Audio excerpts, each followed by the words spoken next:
नमस्कार दोस्तों आज के इस वीडियो में मैं बात करने वाला हूं काफी वायरल टॉपिक के बारे में और शायद अब तक आपको उसके बारे में पता चल गया होगा और कहीं ना कहीं आपने वो उस टॉपिक से रिलेटेड जितने भी वीडियो सोशल मीडिया पर सर्कुलेट हो रहे हैं आपने देख भी लिया होगा। तो मैं बात कर रहा हूं रुचि तिवारी केस के बारे में और आज के इस वीडियो में मैं एक एक पॉइंट पर बात करने वाला हूँ कि रुचि तिवारी केस क्या है, कहाँ से ये शुरू हुआ और इसके पीछे का मेन रीजन क्या है।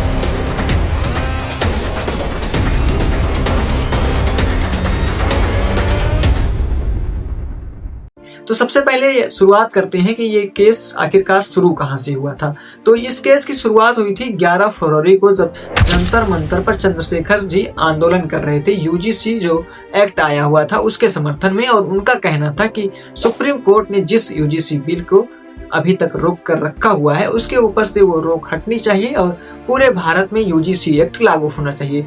और इसी प्रोटेस्ट को कवर करने जाती हैं रुचि तिवारी। अब रुचि तिवारी जब वहां पर पहुंचती हैं तो वो कुछ सवाल पूछती हैं और वो सवाल कुछ ऐसे होते हैं कि जो वहां पर लोग होते हैं उनको प्रोवोक करने वाले होते हैं। और कहती हैं कि जब 5000 सालों से आप लोगों ने पानी नहीं पिया तो अब तक जिंदा कैसे हो। और इसी बात को लेकर वहां पर जो कुछ पत्रकार उपस्थित होते हैं और वहां पर जो लोग होते हैं वो रुचि तिवारी पर काउंटर करते हैं। अब जिसका जवाब रुचि तिवारी नहीं दे पाती हैं और वहां से वो भागने लगती हैं। अब इसका वीडियो एक वहां पर जर्नलिस्ट होते हैं जिनका नाम बताया जा रहा है नवीन नंदन, इसका वीडियो बनाकर अपने यूट्यूब चैनल पर डाल देते हैं। अब यहाँ ये तो बात यहीं पर खत्म हो जाती है। अब इसके 2 दिन बाद यानी कि 13 फरवरी को डीयू के कुछ छात्र जो है यूजीसी एक्ट के समर्थन में आंदोलन करते हैं और उस प्रोटेस्ट को कवर करने के लिए एक बार फिर से रुचि तिवारी पहुंचती हैं। और इस प्रोटेस्ट में इस बार काफी प्रोफेसर भी आए हुए थे, जिनमें से एक प्रोफेसर का नाम था इरफान हबीबी।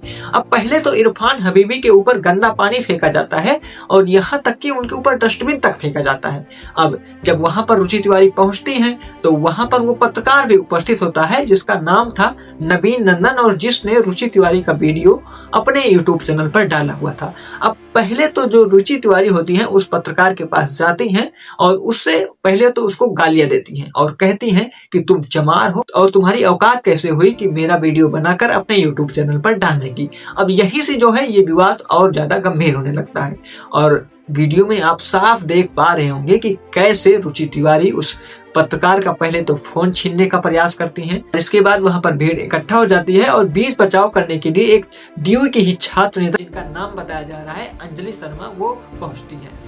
अब अंजलि शर्मा का हाथ पकड़कर रुचि तिवारी जमीन पर गिरा देती है। आप लोग ये वीडियो में देख पा रहे होंगे। अब जैसे कि जब अंजलि शर्मा नीचे गिर जाती हैं तो वहां पर जो प्रोटेस्ट कर रहे लोग होते हैं, जो स्टूडेंट होते हैं, वो प्रोवोक हो जाते हैं और रुचि तिवारी को पूरी तरह से घेर लेते हैं। अब पहले तो मेरे ये नहीं समझ में आ रहा था कि रुचि तिवारी ने वहां पर भी ये सवाल किया था कि 5000 सालों तक आपने पानी नहीं पिया तो कैसे आप जी पा रहे हैं। और और बार बार जो वहां पर लोग प्रोटेस्ट कर रहे थे उनके पास जाकर ये कह रहे थे कि आपने भी पानी नहीं पिया, पानी पिलाना है क्या, आपको पानी पीना है। मतलब इस तरह से पहले तो वो प्रोवोक करती हैं और उसके बाद उस पत्रकार से अभद्रता करती हैं और जिसके बाद जब वहां पर लोग प्रोटेस्ट कर रहे होते हैं, जब वो एक्शन लेते हैं तो मतलब वो एक ऐसा पॉलिटिक्स क्रिएट करने की कोशिश करते हैं कि देखिए कैसे एक ब्राह्मण लड़की को दलित स्टूडेंट घेरे हुए हैं और उनके साथ मोलेस्ट कर रहे हैं और उनको परेशान कर रहे हैं, छेड़खानी करने का प्रयास कर रहे हैं। मतलब अब तक शायद आपने इस पहलू के बारे में नहीं सोचा होगा, आपने अब तक यही जाना होगा कि सिर्फ एक ब्राह्मण लड़की को कैसे परेशान किया जा रहा था। ये वीडियो सर्कुलेट हो रहा है और 90% लोग ऐसे हैं जो इसी के ऊपर बिलीव कर रहे हैं और उनको लग रहा है कि जो भी हुआ रुचि तिवारी के साथ वो गलत हुआ। लेकिन मेरा मानना है कि रुचि तिवारी ने पहले प्रोवोक किया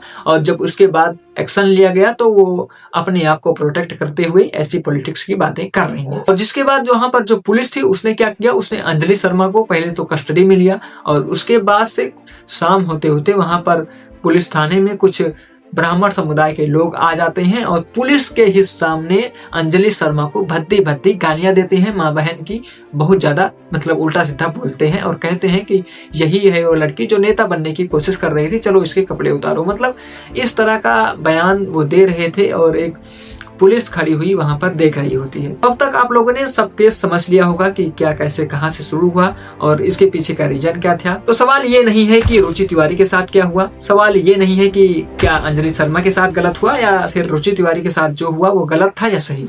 सवाल ये है कि जो रुचि तिवारी के साथ हुआ वो भी गलत था।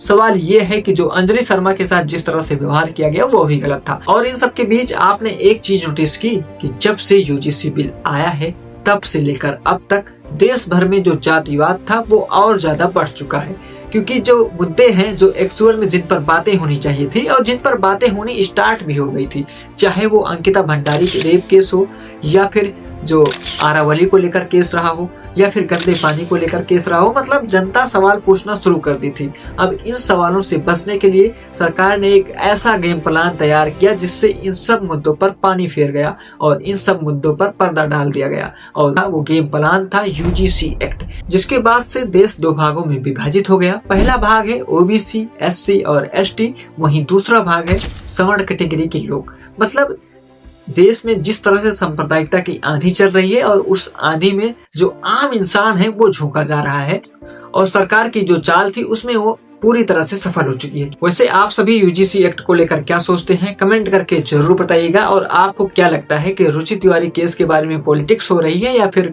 मामला कुछ और है? आप अपनी राय कमेंट करके जरूर बताइएगा। और अगर आपको वीडियो पसंद आता है तो वीडियो को लाइक करिएगा, हमें सपोर्ट करिएगा, चैनल को सब्सक्राइब करिएगा। मिलते हैं किसी नेक्स्ट वीडियो में, तब तक के लिए जय हिंद, जय भारत।